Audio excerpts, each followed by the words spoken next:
आशीष बच्चों, सामाजिक विषय की इस कक्षा में आपका स्वागत है। आज हम भूगोल विषय के अंतर्गत आने वाली आपकी पाठ्य पुस्तक पृथ्वी और हमारा जीवन के पाठ 5 का अध्ययन करेंगे, जिसका नाम है वायुमंडल। और आज की इस कक्षा में हम वायुमंडल के भाग 1 का अध्ययन करेंगे, जिसमें हम जानेंगे कि वायुमंडल क्या है, इसका संगठन किन किन चीज़ों से मिलकर हुआ है, वायुमंडल में पाए जाने वाली विभिन्न गैसें कौन कौन सी हैं और इन गैसों की मात्रा कितनी है। इसके अलावा हम वायुमंडल की विभिन्न परतों के बारे में भी चर्चा करेंगे, जैसे कि इन परतों के नाम क्या हैं, इनकी ऊंचाई क्या है और इन परतों की विशेषता क्या है।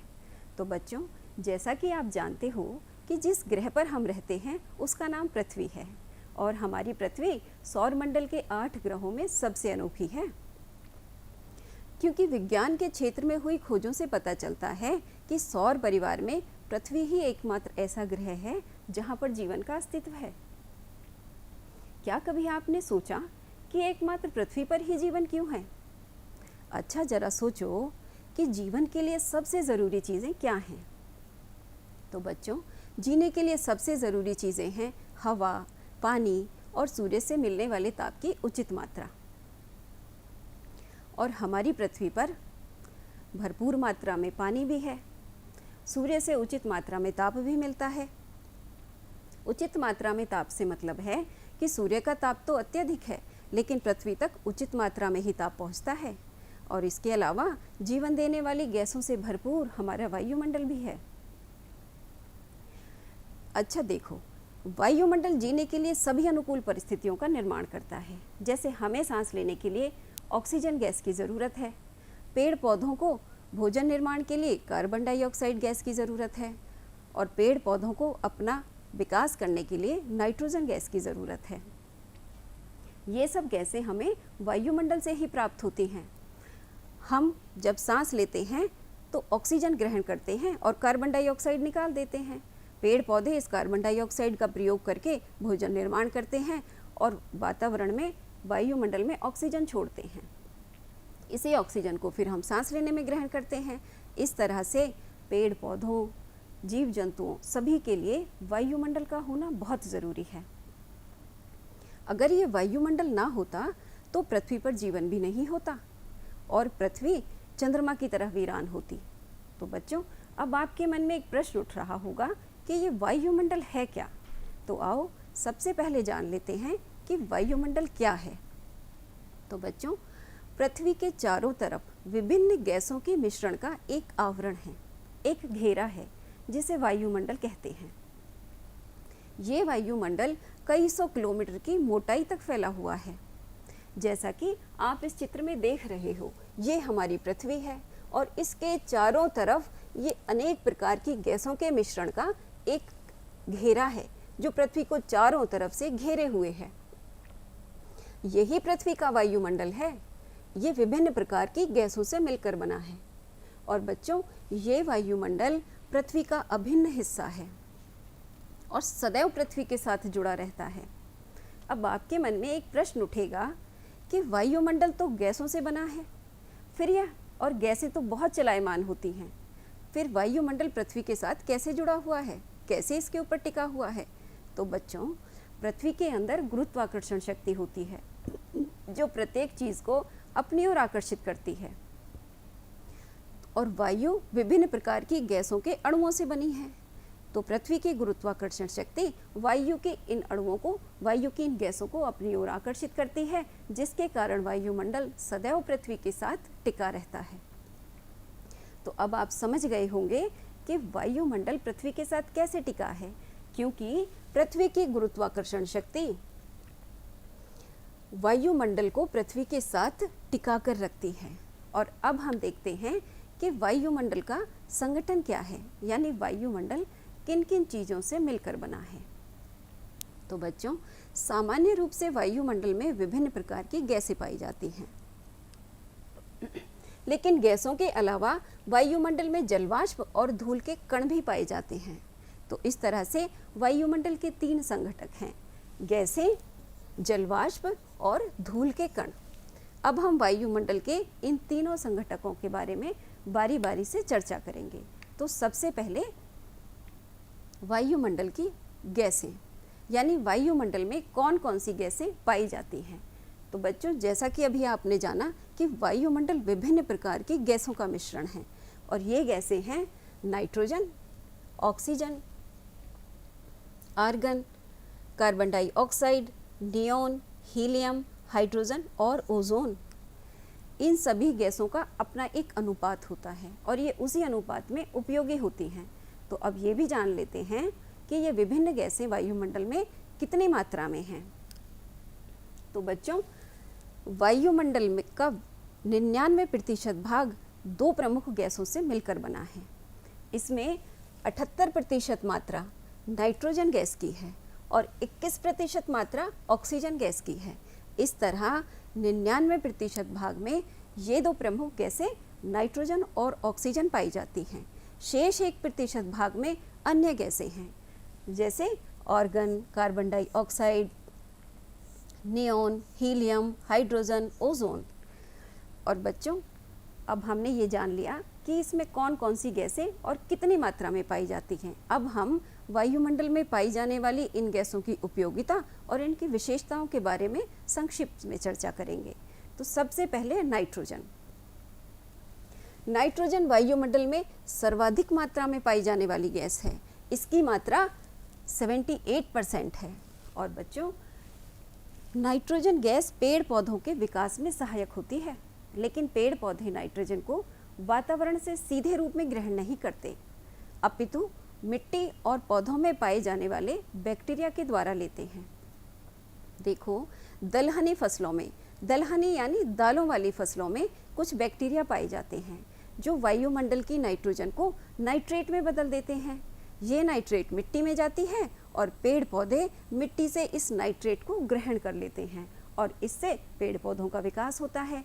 तो इस तरह नाइट्रोजन पेड़ पौधों के विकास के लिए आवश्यक होती है। इसके अलावा नाइट्रोजन गैस की एक और विशेषता है, वो ये कि नाइट्रोजन गैस की अधिक मात्रा आग लगने की संभावना को कम करती है, यानी नाइट्रोजन गैस आग को नियंत्रित करती है। अब हम देखते हैं वायुमंडल की दूसरी गैस, जिसका नाम है ऑक्सीजन। इसकी क्या विशेषता और क्या उपयोगिता है? तो बच्चों, यह वायुमंडल में पाई जाने वाली दूसरी सर्वाधिक गैस है। इसकी मात्रा वायुमंडल में 21% है। और जैसा कि आप जानते हैं कि ऑक्सीजन गैस सांस लेने के लिए ज़रूरी है। हम ऑक्सीजन को सांस में ग्रहण करते हैं, तभी हम जीवित रह पाते हैं।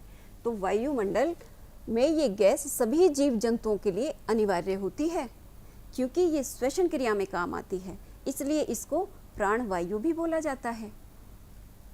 और बच्चों, पेड़ पौधों से हमें ये प्राणवायु, ये ऑक्सीजन प्राप्त होती है। पेड़ पौधे वायुमंडल में भरपूर मात्रा में ऑक्सीजन छोड़ते हैं, इसलिए जितने अधिक पेड़ पौधे होंगे उतनी ही अधिक ऑक्सीजन की मात्रा वायुमंडल में बनी रहेगी।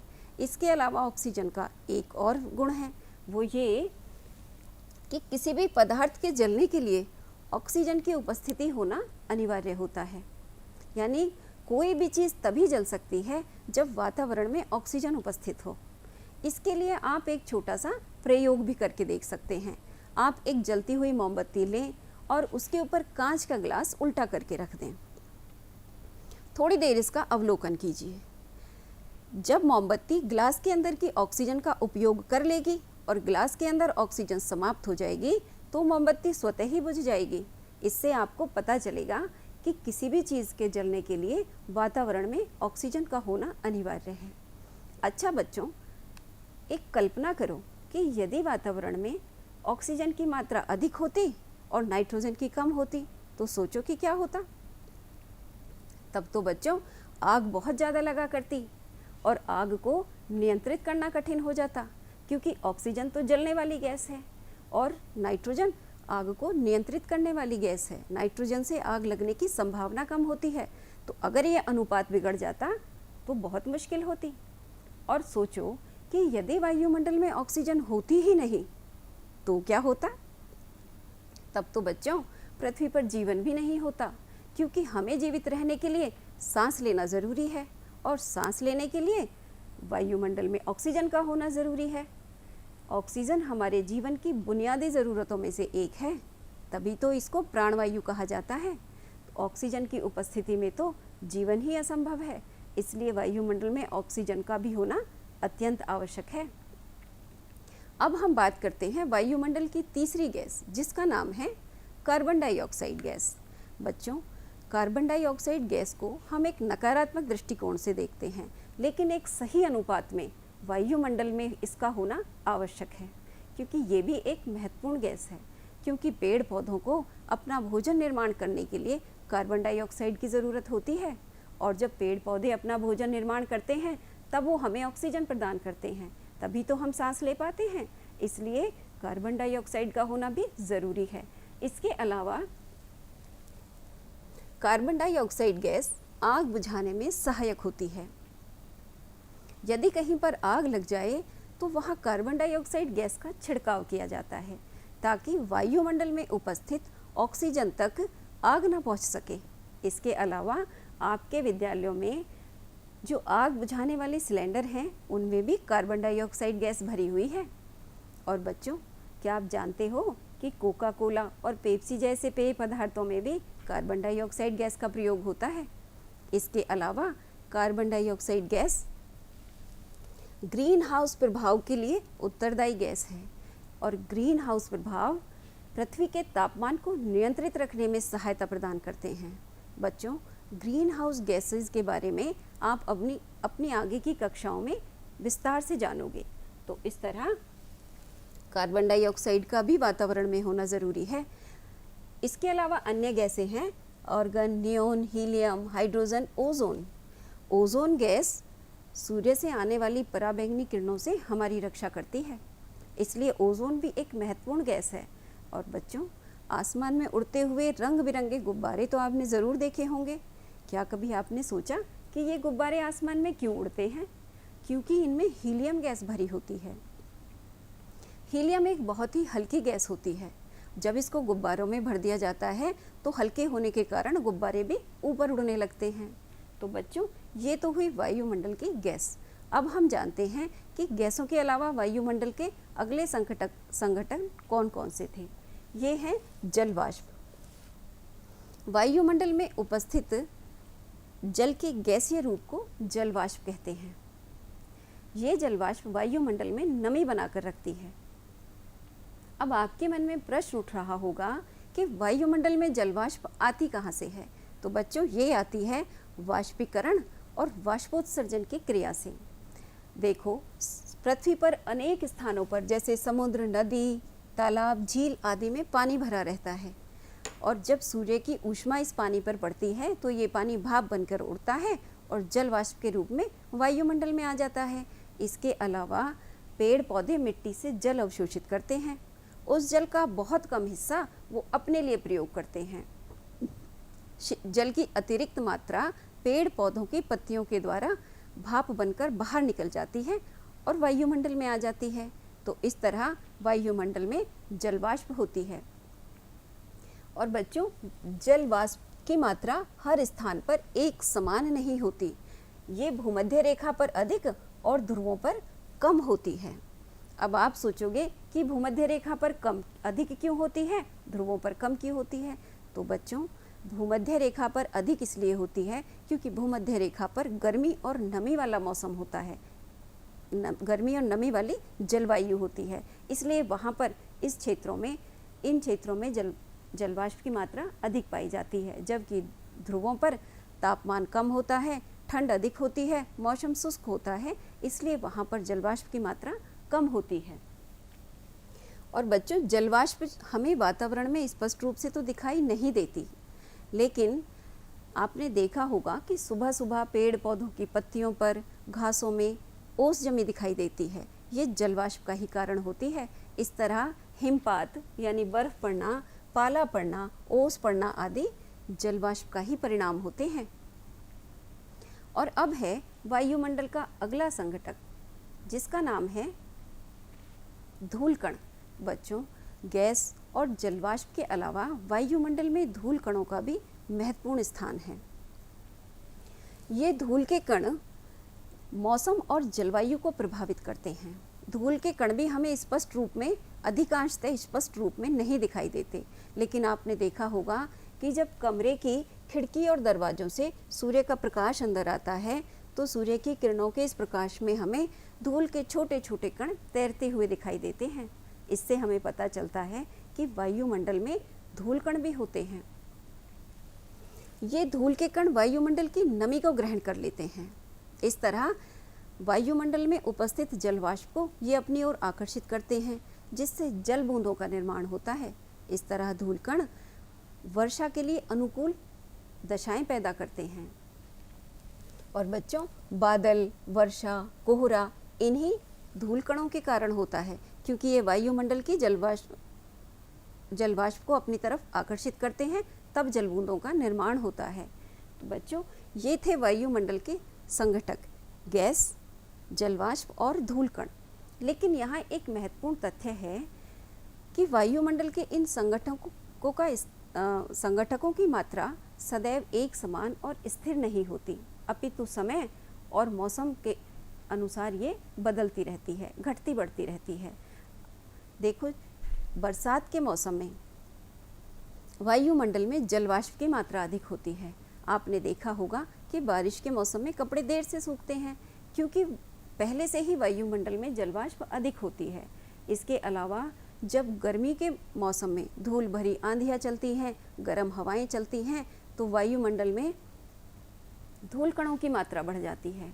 इसी प्रकार से समुद्र तटीय क्षेत्रों में, समुद्र के किनारे वाले क्षेत्रों में नमी अधिक होती है, तो वहाँ पर जलवाष्प अधिक होती है।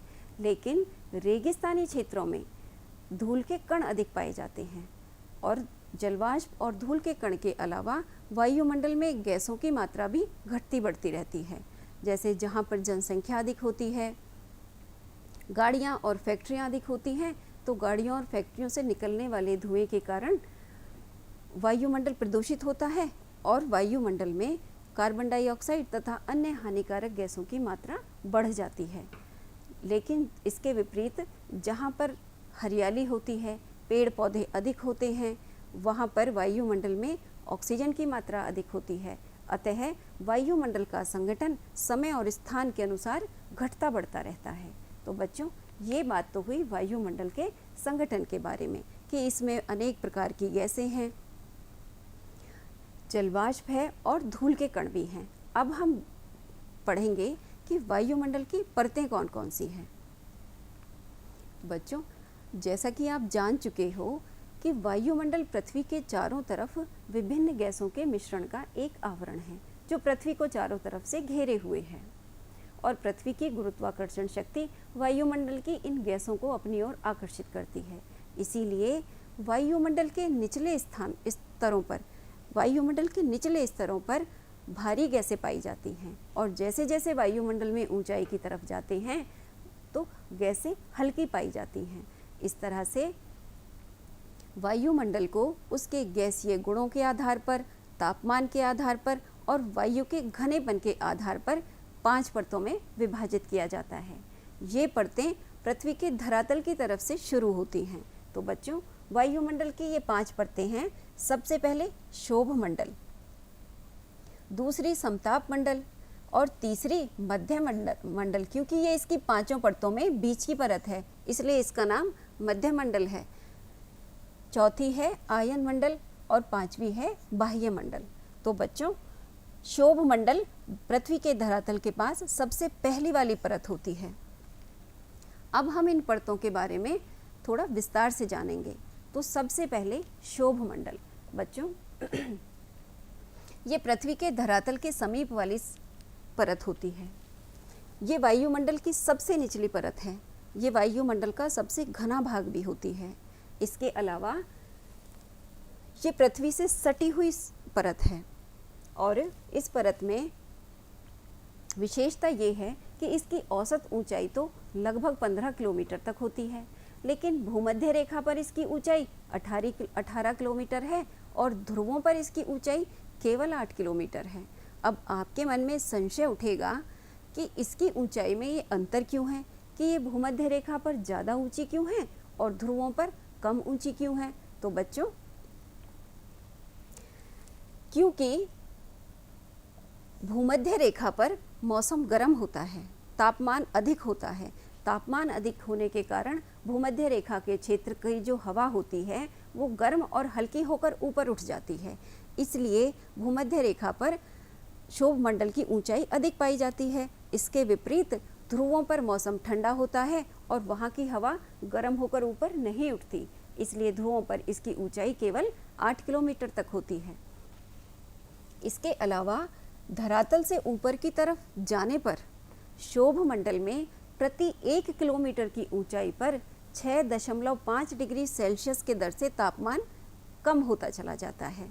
मतलब जैसे ही हम धरातल से ऊपर की तरफ जाएंगे तो तापमान घटता चला जाएगा। क्षोभ मंडल में तापमान में परिवर्तन आता है। बच्चों, ऊंचाई की तरफ जाने पर प्रति 1 किलोमीटर पर 6.5 डिग्री सेल्सियस की दर से तापमान में परिवर्तन होता है, इसीलिए इसको परिवर्तन मंडल भी कहा जाता है। और बच्चों, मौसम संबंधी घटनाएं तो आपने खूब देखी होंगी, जैसे बादलों का छाना, आंधी तूफान का आना, बिजली गरजना, बिजली चमकना और बादल गरजना, ये सारी मौसम संबंधी घटनाएं क्षोभ मंडल में ही होती हैं। इस तरह से ये क्षोभ मंडल पृथ्वी पर रहने वाले सभी जीवधारियों के लिए बहुत महत्वपूर्ण है।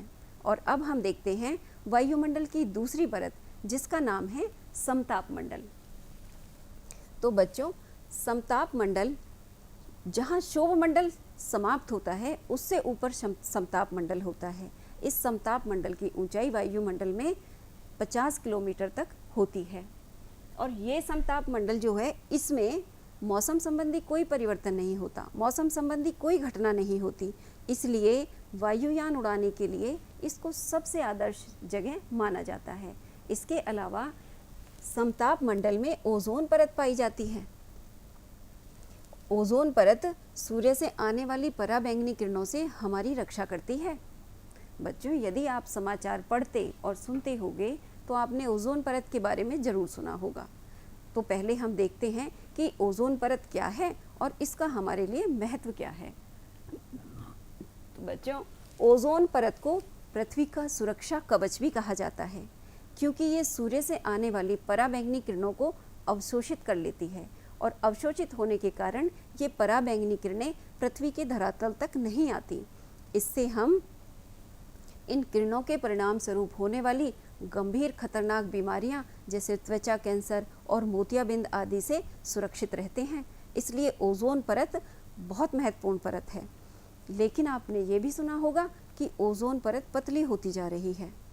और बच्चों, इसमें अंटार्कटिका महाद्वीप के ऊपर तो एक छेद भी पाया गया है।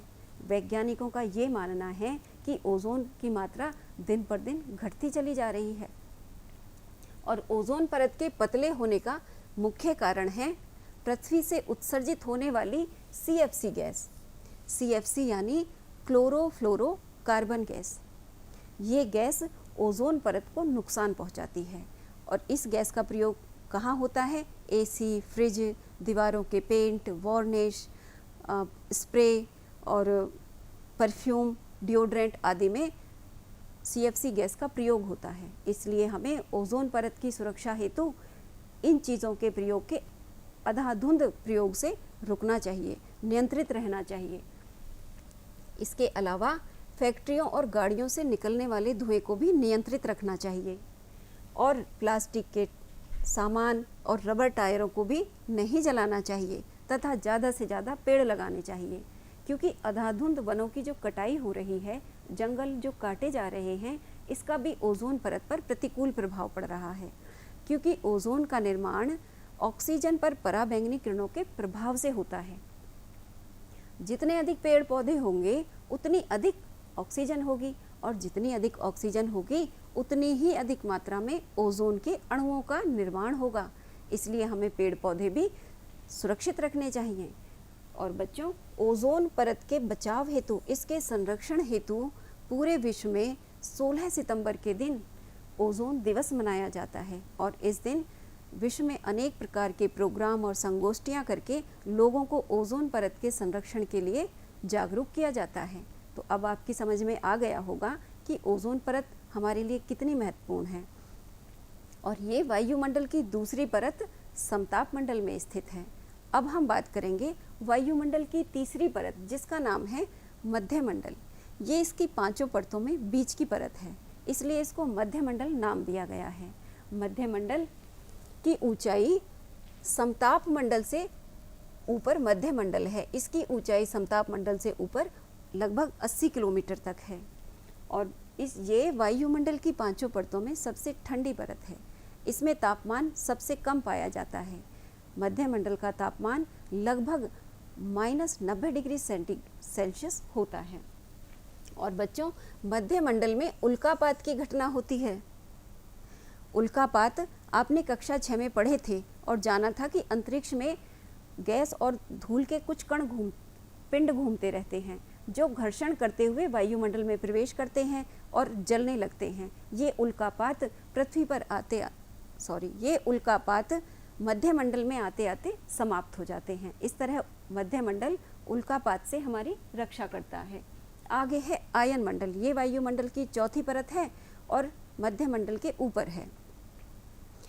आयन मंडल में विद्युत आवेशित कण पाए जाते हैं। ये विद्युत आवेशित कण पृथ्वी से भेजी गई रेडियो तरंगों को परावर्तित करके पुनः पृथ्वी पर भेज देते हैं, जिससे रेडियो और दूरदर्शन के कार्यक्रमों का संचालन होता है। तो बच्चों, अब आप समझे कि आयन मंडल की विशेषता के कारण ही हम रेडियो और दूरदर्शन के कार्यक्रमों का आनंद उठा पाते हैं। आगे है बाह्य मंडल। ये वायुमंडल की 5वीं और सबसे बाहरी परत है। इसकी ऊंचाई वायुमंडल में लगभग 400 किलोमीटर से ऊपर पाई जाती है। इसमें सबसे हल्की गैसें पाई जाती हैं। ये सबसे ऊपर है, इसलिए इसमें सबसे हल्की गैसें जैसे हीलियम और हाइड्रोजन आदि गैस पाई जाती हैं। और बच्चों, जितने भी कृत्रिम उपग्रह पृथ्वी से छोड़े जाते हैं वो बाह्य मंडल में ही स्थापित किए जाते हैं। ये कृत्रिम उपग्रह पृथ्वी पर संचार उपग्रह के रूप में कार्य करते हैं। ये हमें मौसम संबंधी सूचना देते हैं और वायुमंडल तथा अंतरिक्ष में होने वाली घटनाओं की जानकारी भी देते हैं। तो बच्चों, ये थी वायुमंडल की 5 परतें। सबसे पहली शोभ मंडल, समताप मंडल, मध्य मंडल, आयन मंडल और बाह्य मंडल। अब हम संक्षेप में दोहरा लेते हैं कि आज की कक्षा में हमने क्या क्या सीखा।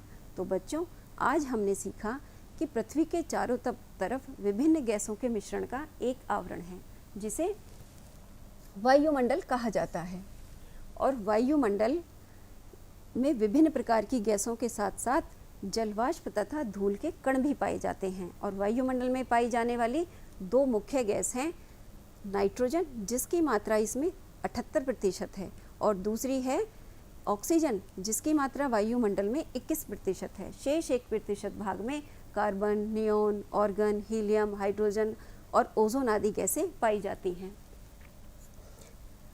इसके बाद हमने वायुमंडल की परतों के बारे में जाना कि वायुमंडल को उसके गैसीय गुणों के आधार पर 5 परतों में बांटा जाता है। और पृथ्वी के धरातल की तरफ से शुरू करने पर ये 5 परतें हैं, शोभ मंडल, समताप मंडल, आप जानते हैं कि ओजोन परत समताप मंडल में स्थित है, मध्य मंडल जो उल्कापात की घटनाओं से हमारी रक्षा करता है, आयन मंडल जो विद्युत आवेशित कणों को परावर्तित करके पृथ्वी पर भेजता है और रेडियो दूरदर्शन के कार्यक्रम के संचालन में सहायक होता है, और उसके बाद है बाह्य मंडल। उसके बाद हमने ओजोन परत के महत्व और उसकी विशेषताओं को भी जाना। और बच्चों, अब आप अपनी पाठ्यपुस्तक में इस पाठ को दोहराएंगे और दिए गए इस अभ्यास कार्य को करेंगे। आप वायुमंडल में पाई जाने वाली गैसों को उनके प्रतिशत के अनुसार दिखाते हुए एक चित्र बनाएंगे और उन गैसों के नाम भी लिखेंगे। ये चित्र आपकी पाठ्यपुस्तक में अंकित है, आप उसी में देखकर इस चित्र को अपनी अभ्यास पुस्तिका में बनाएंगे। इसके अलावा एक प्रोजेक्ट वर्क भी है। आप दैनिक समाचार पत्रों की सहायता से ओजोन परत के संरक्षण संबंधी सूचनाओं को एकत्रित करेंगे और उसका कोलाज बनाएंगे, और उस पर आप विश्व ओजोन दिवस की तिथि भी लिखेंगे। तो बच्चों, आज की कक्षा में बस इतना ही। अगली कक्षा में वायुमंडल के भाग 2 के साथ आपसे फिर मुलाकात होगी। तब तक के लिए धन्यवाद।